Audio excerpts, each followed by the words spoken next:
45 yoshdan so'ng ayollarda moddiy va ma'naviy krizis davri boshlanadi. Bu davrda ayollarda gormonal o'zgarishlar yuz beradi va salomatligiga ta'sir qiladi. Va yana ularning atrof muhiti o'zgaradi. Oiladagi muhit ham hatto o'zgarib ketadi. Chunki farzandlar katta bo'ladi va ular har biri o'zini hayotini qurish bilan ovora bo'lib qoladi. Ayol bilan muloqot qiluvchi insonlar kamayadi.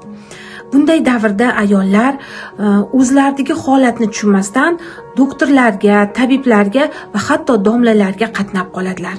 Bilasizmi, sizga turmush o'rtog'ingiz yoki farzandlaringiz emas, o'zingizni miyangizgina yordam bera oladi. Buning uchun siz o'zingizni rivojlantirish ustida ishlang, yangi bilimlar oling va sizni yangi qirralaringiz ochiladi. Unutmang, sizni yangi imkoniyatlaringiz 45 dan so'ng ochiladi.